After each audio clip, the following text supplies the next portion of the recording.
उशीर झाला त्याचं कारण असं आहे की प्रत्येक गावामध्ये चौकामध्ये अडवलं जात आहे, फोटो काढले जात आहेत, आम्ही तुमच्या बरोबर आहे असं सांगितलं जात आहे. अगदी सकाळपासून आम्ही रेणापूर तालुक्यात होतो, सकाळी लातूरमध्ये होतो, त्यानंतर परत गेवराई शहरामध्ये गेलो, गेवराई शहरानंतर परत आम्ही चोपड्याच्या वाडीमध्ये गेलो. चोपड्याच्या वाडीमध्ये तर अनपेक्षितरित्या चांगली सभा झाली. भरपूर लोक, घराघरातला प्रत्येक युवक तरुण तिथे उपस्थित होता. त्यानंतर आम्ही हरकी निमगावला गेलो, मातोश्री अहिल्यादेवी होळकरांच्या पुतळ्याचं अनावरण बघितलं. तिथल्या तरुणांच्या मनामध्ये ऊर्जा निर्माण करावी, तिथं ज्यांच्यावर गुन्हे दाखल झाले, ज्यांना पोलिसांच्या नोटीस आल्या, त्या सर्व बांधवांना भेटून त्यांच्यामधला उत्साह बघितला. त्यानंतर पायताळवाडीला मिरवणूक झाली, रॅली झाली, तिथं छोटीशी सभा झाली. ती सभा झाल्यानंतर तुमच्यापर्यंत यायला आम्हाला रात्रीच्या, मला वाटतं किती वाजल्या तुमचा? 11, 10, 10:30, 11 वाजल्या. काही मान्यवरांनी मध्यरात्र झालेले आणि आपलं आरक्षणही संपलेलं आहे. खूप जबाबदारीनं आम्ही बोलतोय. या कार्यक्रमाचं आयोजन करणारे आमचे मित्र दत्ता यशावळे, किशोर पांचाळ, वैभव पांचाळ, परत आडाऊ सरपंच आमचे निवृत्ती रासवे, आणि आता विचारपीठावरती विचारमंचावर असणारे आमचे सर्व या संघर्षामधले साथी. रात्रंदिवस मान अपमान, रात्रंदिवस वेळ वगैरे या सगळ्या गोष्टींना, म्हणजे अगदी घरातून बाहेर पडायलाही त्यांना वेळ नाही आणि परत घरी पोचायलाही वेळ नाही, अशी सर्व मंडळी इथं. या बाजूने जर सुरुवात केली, आमचे विलासभाऊ नेमाने आहेत, आमचे तांदळे साहेब आहेत, आमचे उघडे साहेब आहेत, आमचे सहकारी बळीराम तात्या आहेत, इकडं सुनील जे आहे, तिकडं नवनाथाबा आहे, तिकडं सानप सरपंच आहेत, पलीकडे किशोरजी चौधरी आहेत, आमचे मौली भाऊ आहेत, सगळी मंडळी, सोसे साहेब आहेत, तुम्ही इथले मंडळी आहात, आमचे गावडे साहेब आहेत, किशोरजी आहेत, सुशीलजी आहेत, परत आमचे गावडे साहेब आहेत. माजलगाव तालुक्यामध्ये एवढ्या रात्री आम्ही सभा घेत आहोत. ही सभा घेण्यामागचा उद्देश असा आहे, माझ्या अगोदर त्या मुलानं जे मनोगत व्यक्त केलं, अतिशय मार्मिक, एक 10-5 वाक्यामध्येच 1-1.5 मिनिटामध्ये त्यानं मनोगत व्यक्त केलं. देशाला स्वातंत्र्य 1947ला मिळालं, या देशामध्ये संविधान 1950ला मिळालं, पण ओबीसींना हक्क अधिकार मिळाले केव्हा? मोरारजीभाई देसाईंनी मंडल आयोग स्थापन केला होता 1978ला, आणि त्याचं कायद्यात रूपांतर करायचं म्हणून 1990ला तो मंडल आयोग लागू करण्याचं धोरण विश्वनाथ प्रताप सिंगांनी म्हणजे योजलं. ओबीसीच्या आरक्षणाला आत्ताही विरोध होत. ओबीसीच्या आरक्षणाला महामानव डॉक्टर बाबासाहेब आंबेडकरांना विरोध झाला. माझी गावगाड्यातली, आडगाव गावातली सगळी मंडळी आहेत, या मंडळींना थोडासा इतिहास सांगेन आणि अगदी 5-10 मिनिटांमध्ये मी माझं मनोगत थांबवेन, कारण वेळ झालाय. डॉक्टर बाबासाहेब आंबेडकरांना आपल्या संविधान सभेनं, त्यावेळच्या पुढाऱ्यांनी, त्यावेळच्या नेत्यांनी, देशाला स्वातंत्र्य मिळवून देणाऱ्या नेत्यांनी हा प्रश्न विचारला होता. ओबीसीच्या आरक्षणाला जरांगीच्या माध्यमातून आज विरोध होत नाही. 1980-90च्या दशकामध्ये ही प्रचंड विरोध झाला. मी जबाबदारीनं सांगेन, आता जी लोक आम्हाला ओबीसी मधून आरक्षण पाहिजे असं म्हणतात, त्यांच्याच पूर्वजांनी 80 ते 90च्या दशकामध्ये मंडल आयोग लागू झाला, ओबीसी आरक्षण लागू झालं तर महाराष्ट्रात रक्ताचे पाट वाहतील अशा पद्धतीचं वक्तव्य केलं होतं. आता मी नाव घेऊन वेळ नाही घालवणार. 1994 पासून ओबीसीला मिळायला लागलेलं आरक्षण आता कुठेतरी एखादा सरपंच, आता कुठेतरी एखादा पंचायत समिती सभापती, एखादा जिल्हा परिषद सदस्य, एखादा कुठेतरी मुलगा एमपीएससीच्या यादीमध्ये येत होता, यूपीएससीच्या यादीमध्ये येत होता, एखादा तहसीलदार होत होता, एखादा प्राध्यापक होत होता, एखादा इंजिनियर होत होता. पण हे आरक्षण आज रोजी तुमचं संपलेलं आहे. आणि हे आरक्षण संपत असताना आम्ही काय केलं पाहिजे? आम्ही गप्प बसायचं का? काय करायचं नक्की? आज रोजी बळीराम तात्या, सकाळपासून गाडीमधून येत असताना अनेक लोकांचे कॉल आले. सर, गेल्या वर्षी ज्यावेळी आरक्षणाची सोडत झाली त्यावेळी आमच्या गावात 2 ओबीसीला जागा होत्या, आता 1च आहे. ज्या गावात 3 होत्या त्या 2वर आल्या, 2 होत्या त्या 1वर आल्या, 1 होती ती 0वर आली. म्हणजे आज रोजी ओबीसीचं आरक्षण संपलंय. आरक्षण आरक्षण आरक्षण आरक्षण. गावगाड्यामध्ये शेतामध्ये काबाड कष्ट करणारी माणसं तुम्ही, गावगाड्यामध्ये आपला गोटा बघावा, आपलं शेत बघावा, आपला व्यवसाय बघावा, आपलं सकाळी दुकान उघडावं, संध्याकाळी दुकान बंद करावं, सकाळी वतनदाराच्या जागीरदाराच्या पुढाऱ्याच्या दारात जावं, बलुत्या आलुत्याचं कारू नारूचं गावगाड्यामध्ये सेवा देणाऱ्या या सर्व तुम्ही आम्ही जातीपाती आहोत. डॉक्टर बाबासाहेब आंबेडकरांना प्रश्न पडला. बाबासाहेबांना आपल्या स्वातंत्र्य सैनिकांनी प्रश्न विचारला, बाबासाहेब, तुम्ही दलितांना आरक्षण दिलं गेलंय हे आम्ही समजू शकतो, तुम्ही आदिवासींना आरक्षण दिलं हेही आम्ही समजून घेतलं. दलितांना आरक्षण देण्यामागचं कारण असं होतं की इथल्या व्यवस्थेनं ज्या दीनदलितांबरोबर स्पृश्यता पाळली, ज्याचा स्पर्श हा विटाळ मानला, ज्याला गावच्या ग्रामदैवताच्या बाहेर उभं केलं, ज्या बलुत्या आलुत्याला गावगाड्याच्या सेवेकरता राबवून घेतलं पिढ्यानपिढ्या, ज्यांच्या बाबतीमध्ये हीन वागणूक दिली गेली, अमानवीय वागणूक दिली, गुलामीची वागणूक दिली, त्या माणसांना इथल्या प्रक्रियेमध्ये सामावून घेण्यासाठी तुम्ही दलितांना आरक्षण दिलं, आम्ही समजून घेतलं. तुम्ही आदिवासींना आरक्षण दिलं, तेही आम्ही समजून घेतलं. पण डॉक्टर बाबासाहेब, तुम्ही ओबीसींना का आरक्षण देताय? धनगरांच्या बाबतीमध्ये, माळ्याच्या बाबतीमध्ये, सोनाराच्या बाबतीमध्ये, कुंभाराच्या बाबतीमध्ये, पंचायत समाजाच्या बाबतीमध्ये कुठं स्पृश्यता पाळली? कुठं यांच्या बाबतीत असा अन्याय झालाय? मग तुम्ही का देताय यांना आरक्षण बाबासाहेब? असं बाबासाहेबांना कुणी विचारलं तर या देशभरामधल्या सरदार वल्लभभाई पटेलांपासून ते पंडित जवाहरलाल नेहरूंपासून ते पहिले राष्ट्रपती, या लोकांनी हा सवाल विचारला. त्यावेळी डॉक्टर बाबासाहेब आंबेडकर बोलले, मी दीनदलिताला, गावच्या कुशीमधल्या माणसाला मी शेड्यूल्ड कास्ट म्हणजे सूचीबद्ध आरक्षण दिलंय, कायद्यानं आरक्षण दिलंय. आदिवासींना, शेड्यूल्ड ट्राईब्स मी कायद्यानं आरक्षण दिलंय. पण डोंगराच्या कुशीला कुठेतरी माझा भटका राहतोय, निम भटका राहतोय, बलुता आलुता गावगाड्यामध्ये राहतोय. आणि ही माणसं त्यांच्या व्यवसायावरनं शेकडो वर्षाच्या कालावधीमध्ये यांच्या बाबतीत दुजाभाव झालाय, हे व्यवस्थेपासून दूर आहे. या माणसांना सुद्धा आम्हाला मानाची, सन्मानाची वागणूक द्यायची आहे. स्वतंत्र अशा लोकशाहीमध्ये ही माणसं सुद्धा निर्णय प्रक्रियेमध्ये आली पाहिजेत. आणि त्यांच्या प्रतिनिधित्वासाठी म्हणून मी ओबीसीचं आरक्षण या गावगाड्यामधल्या बलुतेदारांना, आलुतेदारांना देत आहे. कुणाला विरोध झाला? बाबासाहेबांना विरोध झाला. आता जरांगे काय म्हणतो? आमच्या वाट्याचं खाल्लंय. या 1994ला या ओबीसीच्या जाती एका जीआर अन्वये घातल्या, अभ्यास केला नाही. तुम्ही आम्हाला घेत नाही का? बघतोच मग 1994चा जीआरच घालवतो. ही जी असं जे बोलणं आहे ना, हे बोलणं म्हणजे ओबीसीचं अस्तित्व नाकारणं, ओबीसीचं मागासलेपण नाकारणं. मला डावात घे नाहीतर डावच उधळव, ही जी भावना आहे या माणसाची, आणि कोणीही बोलायला तयार नाही याच्या विरोधात. ना आमदार बोलतेत, ना खासदार बोलतेत, ना ओबीसी बोलतेत. कधी काळी ओबीसींना आरक्षण मिळालं पाहिजे म्हणून या भारतभरामध्ये कुणी चळवळ उभी केली.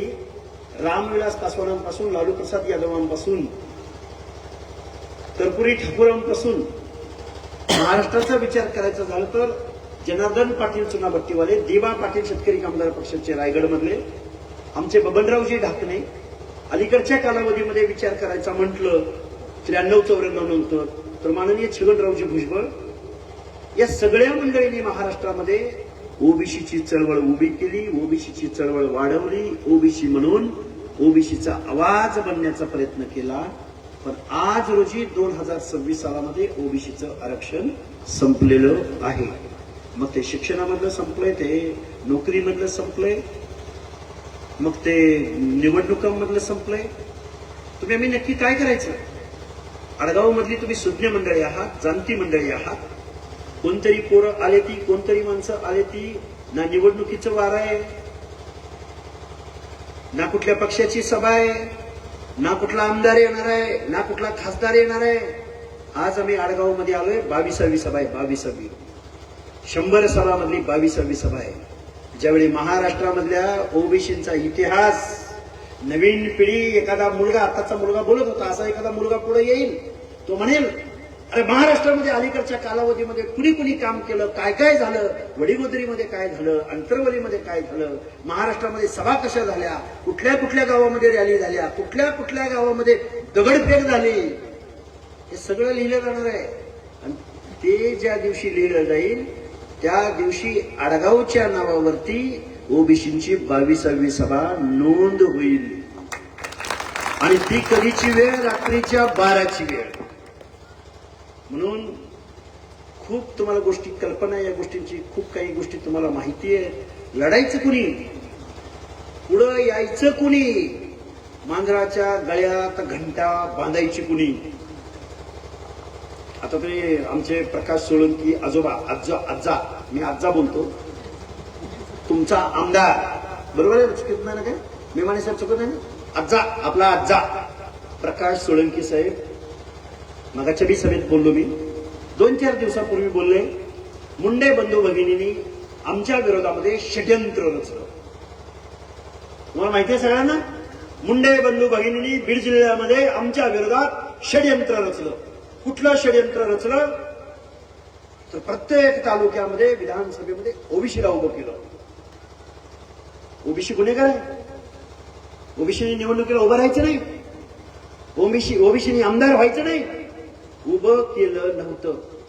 त्यांची सभा मुंडे बंधू भगिनींनी घेतली नव्हती, सभा तुमच्याच घेतल्या होत्या. त्यांच्या सभा घेतल्या असत्या तर मग दूध का दूध, पाणी का पाणी झालं असतं ना, झालं असतं का नसतं? तर आजोबा काय म्हणतंय? आमच्या विरोधात षड्यंत्र रचलं, आमच्या विरोधात ओबीसी उभे केले गेले. ओबीसी पाकिस्तानात आले होत काय? कुठं आले? ओबीसी पाकिस्तानात आले. ओबीसी उभे केले म्हणजे ओबीसीने उभं राहायचं नाही. मग एवढं तुझी ओबीसी बद्दल एवढी द्वेषाची भावना आहे. मग आता त्या ओबीसीनी या प्रकाश सोळंकींना मतदान करायचं का?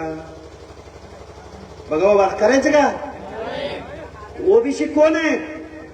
अरे आष्टी, पाटोदा, शिरूर मध्ये धोंडे साहेब माळी, गेवराईमध्ये प्रियंकाताई खेडकर वंजारी, माजलगावमध्ये माधव तात्या निर्मळ धनगर, माळी, धनगर, वंजारी. अरे आमच्या पण पोरांना वाटतंय की आमचा समूह जास्त आहे, आमच्यावर अन्याय होतोय, प्रस्थापितांनी आमच्या मागण्यांना वाटाण्याच्या अक्षता लावल्या. आमचा प्रतिनिधी महाराष्ट्राच्या कायद्याच्या सभागृहात जावं म्हणून जर धडपडत असेल, प्रयत्न करत असेल, कोण अपक्ष म्हणून उभा राहत असेल, कोण कुठल्या साध्या साध्या चिन्हावर उभा राहत असेल, तुमच्या पोटात दुखायचं कारण काय? अरे निवडणूक येत असते, जात असते. निवडणुकीच्या कालावधीमध्ये फक्त विरोधक असतो. एकदा निवडणूक संपली की त्या मतदारसंघामधल्या 2-3 लाख लोकांचे तुम्ही आमदार असता, प्रतिनिधी असता.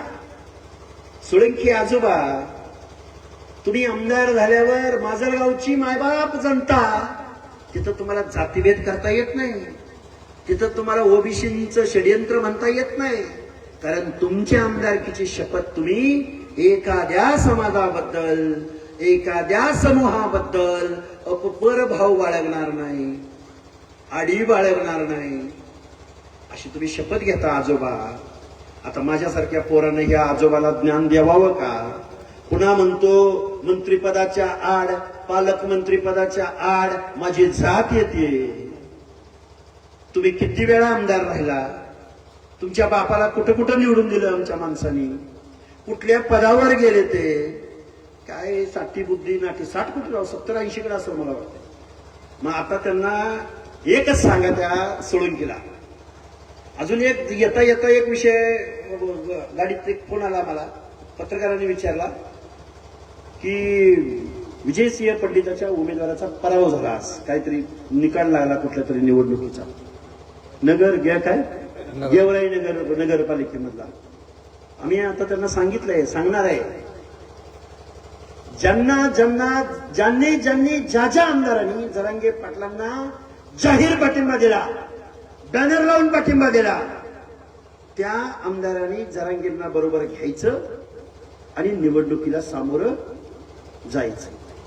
आमच्या ओबीसीच्या दारात मत मागायला यायचं नाही, अजिबात यायचं नाही. कारण आमचं आरक्षण जात असताना, आमच्या हक्क अधिकारावर टाच येत असताना तुम्ही कायद्याच्या सभागृहामध्ये बोलला. एकाच जातीला मत मागायला जायचं. आमच्याकडं 450 जाती आहे. आमची माणसं जर जागी झाली, तुम्ही वाहून जाता. वाहून जबाबदारीने बोलतोय, जातनिहाय जनगणना झाली पाहिजे आमची. अरे आम्ही कुठून आलोय? आम्ही पश्चिम महाराष्ट्रातून आलोय. आबा जालन्यावरून आलेत. आमचे बळीराम तात्या जालना जिल्ह्यातून आलेत. तुमच्या या गावामध्ये का आलोय? आम्ही तुम्हाला सांगावा घेऊन आलोय. गावात तुमची आमची संख्या जास्त आहे.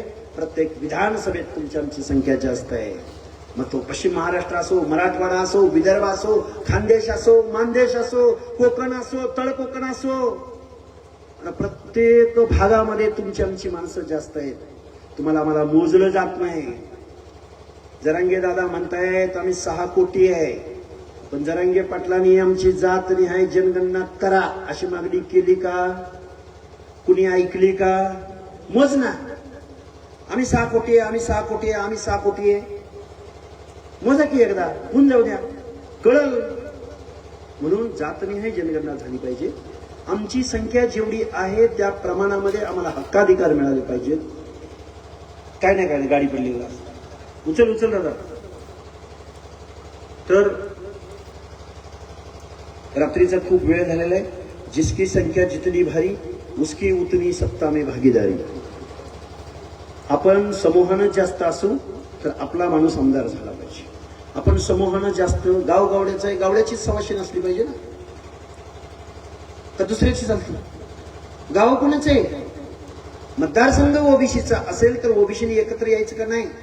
का गुलामी करायची, गुलामी पत्करायची, पिढ्यानपिढ्या पत्करायची, आणि मग ह्याने आपल्याला ज्ञान द्यायचं, ह्याने आपल्याला शिकवायचं. म्हणून मी तुम्हाला जाता जाता एकच शब्द देऊन जातो.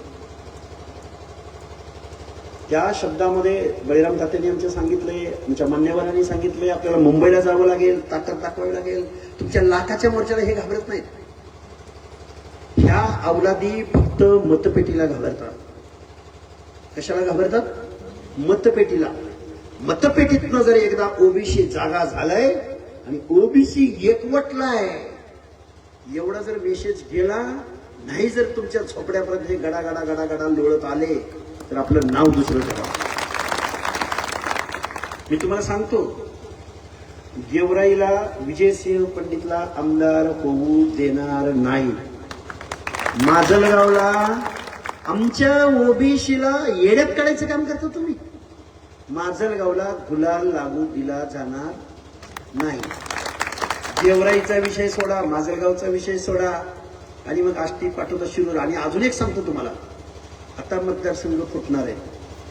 1980 सालापासून परिशीलन झालं नाही. मतदारसंघ इकडं तिकडं गेले, पण मतदारसंघाचा आकडा आणि मतदारसंघाची संख्या वाढली नाही.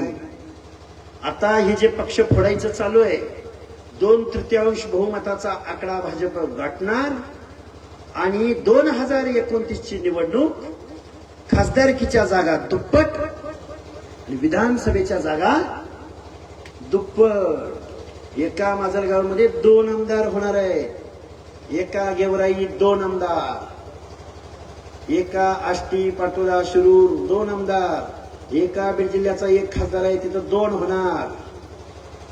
आता जशी जिल्हा परिषदेला तुमची आमची माणसं निवडून येतात ना, मग गावगाड्यातल्या सगळ्या ओबीसीनी माळी, साळी, कोळी, तेली, हटकर, धनगर, सनगर, वंजारी, लोणारी, परीट, गुरव, गडशी, नाभिक, सुतार, लोहार, कुंभार, बेरड, बेडर, रामोशी, बेलदार, वडार, हर एक माणसानं जर ठरवलं, बाबांनो ओबीसी म्हणून एक व्हा आणि ओबीसीच्या माणसाला मतदान करा, तर जिल्हा परिषदचे सदस्य जसे निवडून जातात तसे ओबीसीचे आमदार जर आम्ही आज रोजी रात्रंदिवस पळतोय, ही सगळी स्टेजवर बसलेली मंडळी आहेत. कुणाच्याही मागं कारखानदार नाही, वतनदार नाही, जागीरदार नाही, कोण पैसे देणारा नाही, कोण स्टेज लावतोय, कोण झेंडा लावतोय, कोण आज तर तुमच्या गावात एवढं धन वाजत होतं. मी जे आमच्या स्थानिक सरपंचांना म्हणलं, एक बघा ही 5च पोर आहे, पण अख्खं गाव जागं केलंय. माझ्या माता भगिनी मागे उपस्थित आहेत. आपण लय राजकारणावर बोललोय, आरक्षणावर बोललोय. माता भगिनींना जाता जाता एकच सांगेन, आपल्या घरातल्या लेकरा बाळाला शिक्षण द्यायचं, नोकरीसाठी म्हणून नाही. नोकरी लागेल नाही लागेल ते त्याच्या गुणवत्तेवर, त्याच्या अभ्यासावर, त्याच्या सचोटीवर, त्याच्या चिकाटीवर, त्याला काय तुम्ही उपलब्ध करून देताय ते त्याच्या कष्टावर अवलंबून राहील. पण पोरग कमीत कमी ग्रॅज्युएट झालं पाहिजे, पोरगी कमीत कमी ग्रॅज्युएट झाली पाहिजे. झाली पाहिजे का नाही झाली पाहिजे? जे तुम्ही सहन करताय, जे तुम्ही काबाड कष्ट करताय, आता शेतकरी म्हणल्यावर काबाड कष्ट करावंच लागेल. पण घरात शिकलेलं पोरग, शिकलेल्या माणसाचं घर आणि न शिकलेल्या माणसाचं घर, यात काय फरक आहे का नाही? शिकलेला मुलगा असेल चांगले कपडे घालेल, शिकलेला मुलगा असेल व्यसनापासून दूर राहील, शिकलेली मुलगी असेल लेकरा बाळांना चांगले कपडे लत्ता देईल, शिकलेली मुलगी असेल लेकरा बाळांना अवकडही शिकवेल. शिक्षणापासून डॉक्टर बाबासाहेब म्हणायचे, शिक्षण हे वाघिणीचं दूध आहे. हे वाघिणीचं दूध प्यायल्यानंतर माणूस गुरगुरल्याशिवाय राहणार नाही, व्यवस्थेच्या विरोधात गुरगुरेल, व्यवस्थेला जाब विचारेल, व्यवस्थेला प्रश्न विचारेल. आम्ही लोक इथं आलोय, जुन्या पिढीतली माणसं आहेत का स्टेजवर? आम्ही पोरं पोरं पोरं पोरं पुढे आलोय, आहेत जुन्या पिढीतली माणसं. आम्हाला कळतंय आमच्या ओबीसीवर काय अन्याय झालाय, आमच्या ओबीसीला या तिजोरीमधला किती वाटा मिळालाय, आमची संख्या किती आणि आमची माणसं किती आहेत निर्णय प्रक्रियेमध्ये. ओबीसीच्या नावावर असलेले 1-2 कारखाने तुम्ही मला सांगू शकाल? असेल एखादा भुजबळ साहेबांचा, असेल एखादा मुंडे बंधू भगिनीचा, मला माहिती नाही तो किती कार्यक्षमतेने चालतो आहे का नाही हेही मला माहिती नाही. पण ओबीसीच्या नावावर कुठलीही डीसीसी बँक तिचा अध्यक्ष होता येत नाही. एखादी 2-4-5 कारखाना एखादा नेता चालवू शकत नाही. चालवत असेल तर त्याचा बंद पाडण्याचं षडयंत्र केलं जातं. हे वास्तव आहे. तुम्ही म्हणाल राजकारणावर बोलतोय, होय आम्ही राजकारणावर बोलतोय. राजसत्ता अंतिम आहे. महात्मा ज्योतिराव फुल्यांनी फक्त शिक्षणासाठी नाही काम केलं, गावगाड्यातल्या हर एक माणसाला माणूस म्हणून जगवायचं यासाठी काम केलं. बघा आम्ही शाळेत होतो, आताचा मुलगा कसा येऊन भाषण केलं ना, तसं मी 2री-3री पासून स्टेजवर भाषण करायचं. एक महात्मा ज्योतिराव फुलेंचा सुविचार पाठ करून ठेवला होता आम्ही शिक्षणाच्या बाबतचा, आणि तो शिक्षणाच्या बाबतचा आणि एकूण या सगळ्या तुमचं आमचं काय झालं? विद्येविना मती गेली, मतीविना नीती गेली, नीतीविना गती गेली, गतीविना वित्त गेले, वित्ताविना शूद्र खचले, इतके अनर्थ एका अविद्येने केले. मग अशी मी तुम्हाला काय सांगितलं की शिक्षण घेतलं पाहिजे. महात्मा ज्योतिराव फुलेंनी काय सांगितलं? विद्येविना मती गेली, मतीविना नीती गेली, नीतीविना गती गेली, गतीविना वित्त गेले, वित्ताविना शूद्र खचले, इतके अनर्थ एका अविद्येने केले, म्हणजे शिक्षण न घेण्याने केले. हे महात्मा ज्योतिराव फुले तुम्हाला आम्हाला माहिती आहे. पण महात्मा ज्योतिराव फुले राजकारणाच्या बाबतीत काय म्हणायचे? सत्ते वाचून सकल कळा झाल्या अवकळा. तुमच्या आमची अवकळा का झाली? सत्ते वाचून. तुम्ही सत्तेमध्ये गेला नाही, निर्णय प्रक्रियेत गेला नाही, तुम्हाला लोकशाही कळली नाही. इथल्या पुढाऱ्यांनी लोकशाहीचा बाजार मांडला, मतं विकत घेतली, पक्ष फोडले, लोकशाही बदनाम केली. म्हणून गावागाड्यातल्या 18 पगड जातीच्या लोकांना माझं सांगणं आहे, ही लोकशाही वाचवायला हे पुढारी येणार नाही. 6 खासदार फुटून, उद्धव ठाकरेच्या पक्षातून 6 खासदार फुटून एकनाथ शिंदेच्या पक्षात गेले. ते गेले.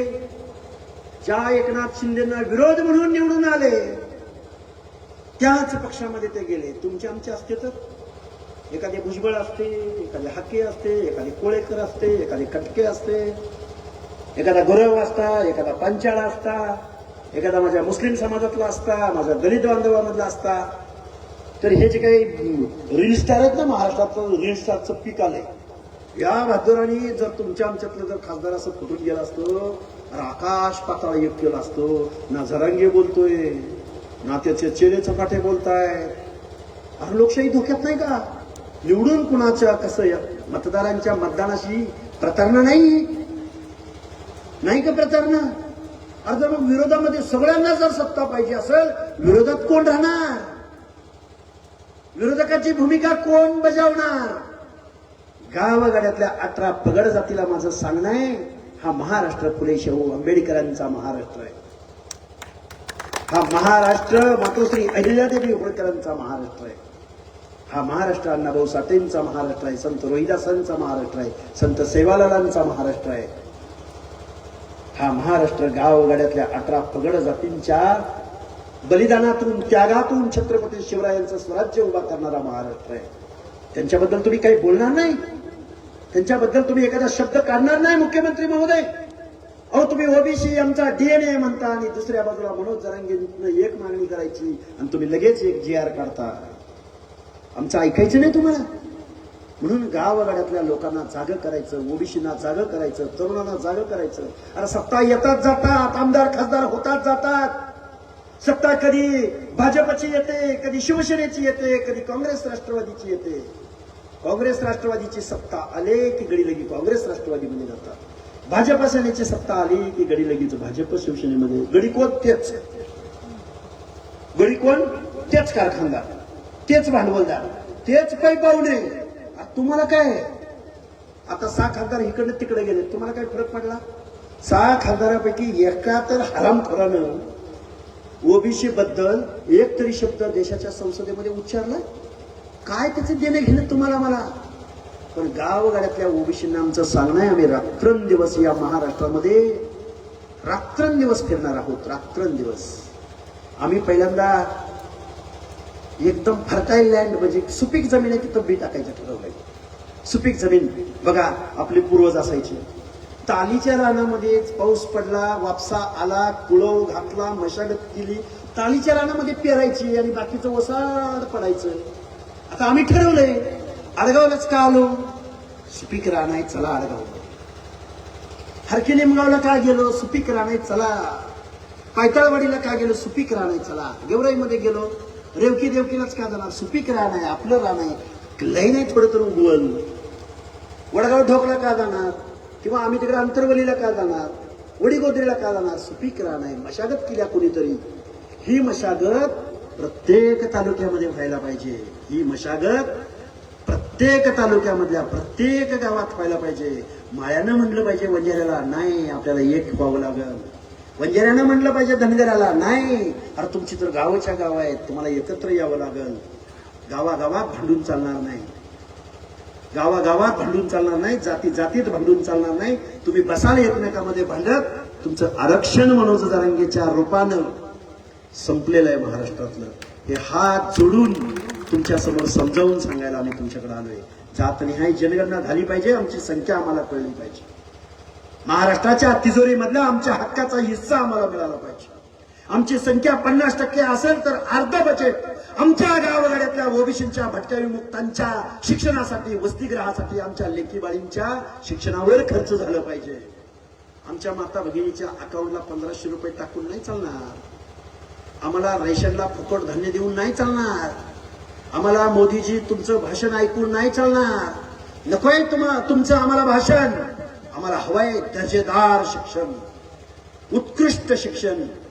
आमची लेकरं बाळ, आमच्या माता भगिनी स्वतःच्या पायावर उभ्या राहायला पाहिजे.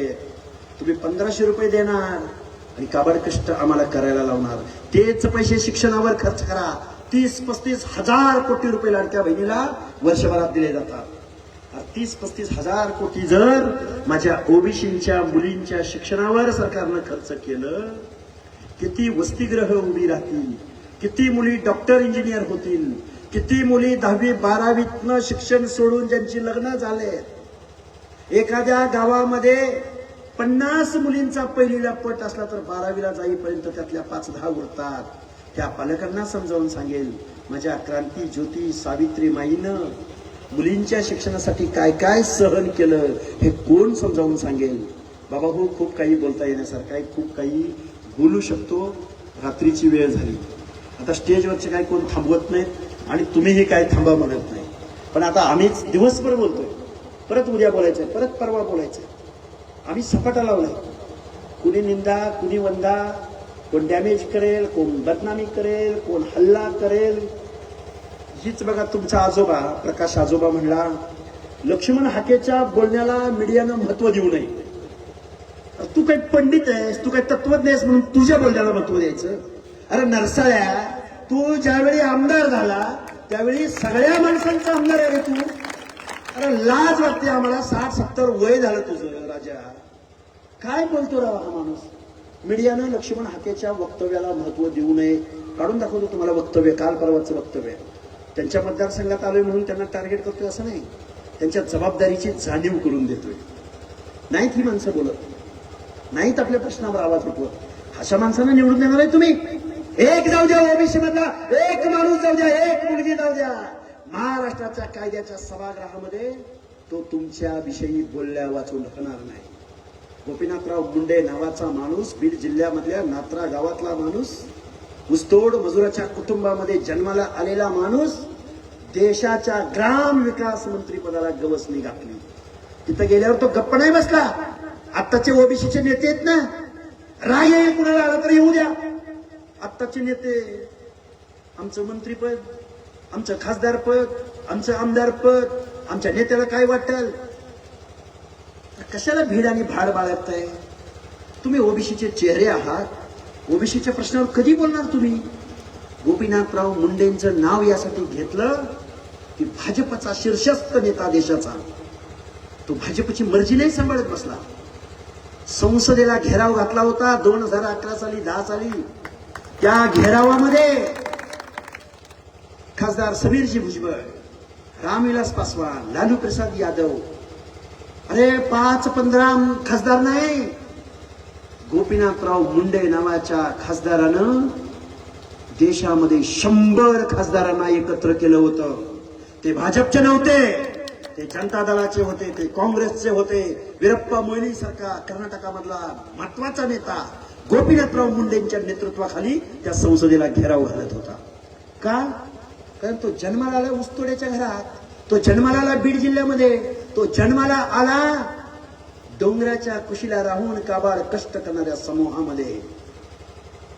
तुमच्यातल्या माणसाला निवडून दिलं तर कधीतरी त्याला उपरती होईल का? तो कारखाना काढत बसल, फ्रॉड करत बसल? नाही. ओबीसीच्या माणसाने या महाराष्ट्राच्या, या देशाच्या जातीशी, मातीशी, नीतीशी, देवाशी, धर्माशी कधीही गद्दारी केली नाही. कधीही देशाच्या धोरणाच्या विरोधात आवाज उठवला नाही. कधीही कुठल्या एखाद्या पक्षाला इमान द्यावं, माझ्या ओबीसीच्या माणसाने एखाद्या नेतृत्वाला शब्द द्यावा आणि तो शब्द निमूटपणे पाळावा, हे आमच्या ओबीसीचं धोरण आहे, नीती आहे. कधी गद्दारी नाही केली ओबीसीच्या माणसाने. खूप जबाबदारीने मी या गोष्टी तुमच्या समोर मांडतोय. म्हणून गावागाड्यातल्या सगळ्या लोकांना माझं सांगणं आहे, रात्रीची 12ची वेळ झाली. खूप बोलता येण्यासारखं आहे, खूप काही बोलता येईल, पण संवाद साधायचा आहे. मुंबईला निघालो, चलो मुंबई म्हणलं तर 50% ओबीसींचा आवाज जर महाराष्ट्राच्या राजधानीकडे निघून आपल्याला पैसे द्यावे लागतील. आपल्याकडे 4 व्हीलर नाही, आपल्याकडे 4 पैसे नाहीत मुंबईला जाणे एवढे. कुणाच्या कुठल्या कारखानदाराच्या मेहरबानीवर ओबीसीची चळवळ चालणार नाही. कुठल्या आमदार खासदाराच्या देणगीवर ओबीसीचा नेता तयार होणार नाही. ओबीसीचा नेता फुले, शाहू, आंबेडकर, बीपी मंडल, विश्वनाथ प्रताप सिंग, ज्यांनी या देशाला ओबीसीचे हक्क आणि अधिकार दिले, माणुसकीचं जीवन दिलं, त्या महामानवांच्या विचारावरती ओबीसीची चळवळ चालेल. 1-1 रुपया, अरे गाव करेल तो राव करेल काय? नाही करणार राव. गाव जर छाती ठोकून पुढे आला तर भले भले हे सोळंकी, कोणते पंडित, ही घरात बसतील माणसं. अरे लय तोकड्या विचाराची आणि लय खुज्या विचाराची माणसं आहेत. म्हणून बाबांनो, गावगाड्यातल्या ओबीसीनो एकत्र व्हा. जातनिहाय जनगणना झाली पाहिजे म्हणून सरकारला आपण जाब विचारू, प्रश्न विचारू, आंदोलन करू, धारेवर करू. चलो मुंबई म्हणलं की आम्ही ज्या 100 सभा घेतोय ना, त्या प्रत्येक गावातल्या 5 गाड्या जरी निघाल्या तर किती गाड्या जातील? 500 गाड्या जातील. आबा किती गाव आहेत? अरे मुंबई ओबीसीने भरली. अरे मुंबई कोण काबाड कष्ट करायला मुंबईत आलाय कोण? डोंबिवलीत कोण आहे, कल्याणमध्ये कोण आहे, कळंबोलीत कोण आहे, चेंबूरला कोण आहे? अरे नुसत्या मुंबईतल्या ओबीसीनी मनावर घेतलं तर ओबीसी मधला चक्का, मुंबई मधला चक्का जाम झालेला असेल. एकही वाहन जागेवरनं पुढे हलणार नाही. कधी जागा व्हायचं, कधी एकत्र यायचं? आम्ही रात्रंदिवस महाराष्ट्रामध्ये, आता काय आमच्या बी अडचणी काय सगळं यश येत नाही ना. गडे म्हणतात बघा सभा किती लोकसंख्या जमली, किती आम्ही चांगलंय ओपनर बियाणे टाकत चाललोय. उगवलं काही ठिकाणी उगवल, काही ठिकाणी खडकावर पडल, काही ठिकाणी चिमणी पाखरं खाऊन जातील. पण बीज पेरण्याचं काम आम्ही करतोय. तुमची लेकरं म्हणून तुम्ही निश्चित या लढ्यामध्ये सामील व्हा. तरुणांनी सोशल मीडियाला आडगावचा, व्हॉट्सअपचा 200-250 पोरांचा ग्रुप तयार झालाच पाहिजे. 2 रील बघायच्या सोडून द्या, 2 गाणी बघायची सोडून द्या. आपल्या हक्क अधिकाराच्या लढाईमध्ये सामील व्हा. बुजुर्गांना विनंती करेन, नोकरदारांना विनंती करेन, शेतकऱ्यांना विनंती करेन, माता भगिनींना विनंती करेन, गावगाड्यातल्या हर एक माणसाला विनंती करेन. आणि खूप वेळ तुम्ही आमचं मनोगत ऐकून घेतलं. विशेष करून माझ्या माता भगिनी, आम्ही काही प्रवचनकार नाही.